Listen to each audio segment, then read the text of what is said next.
Salut les amis, c'est Sylla. Tey nag dañuy ñëw ci benn vidéo déballage ak prise en main bu ndaw pour iPhone 12 Pro Max. Tey nañu yor ci couleur silver, mais am na d'autres couleurs, am na blue, am na gold, am na noir, am na aussi couleur vert. Léegi ñu dajji ko ñu xool li nekk ci biir.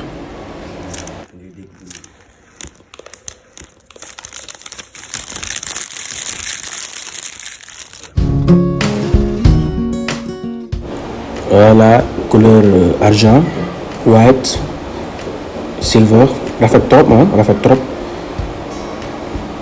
am matériel boo xamante ni nag moom la ko liggéeyaale ci biir muy matériel bu am doole. boîte nag boo ko ubbee Apple ren câble rek la bàyyi ci biir, câble kese la def, dafa dindi tête bi, dindi écouteur bi pour ay raisons climatiques yooyu tax xëy na mu dindi ko. Voilà, loolu mooy sticker yi ci biir ak notice bi. kon ren moom amul écouteur, amul tête. Voilà, couleur argent. Apple nag ren ginnaaw gi boo ko def li ñuy wax kick glass nag benn matière la diggante verre ak aluminium.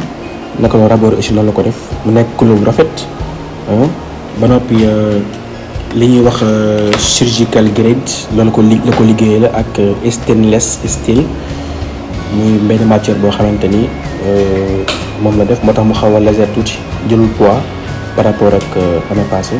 léegi ñu tepp tax bi ñu xool écran bi nga xamante ni moom écran la boo xamante ni actuellement mooy écran bi gën a dëgër ci monde bi. voilà parce que li ñuy wax Ceramic Shield la ko liggéeyee. la ñuy passé ci configuration bi. voilà ñu sélectionné langue français, pays Sénégal. voilà ñu configuré ko mu gaaw yëpp ba après mën nañ ko tëb bu ñu ñëwaatee def ko configuration rapide comme ça que vidéo bi di gudd trop.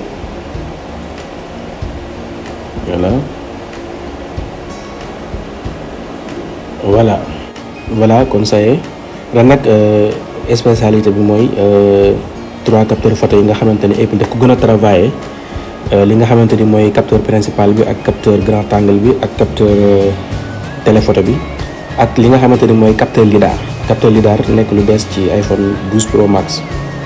photo yi leer lay photo, portrait yi nga xamante ni day set yu wecc. nekk noonu tamit dafa amaale portrait nuit, guddi gi da ngay def ay portrait. photo yi moom mooy toj 12 Pro Max bi. voilà.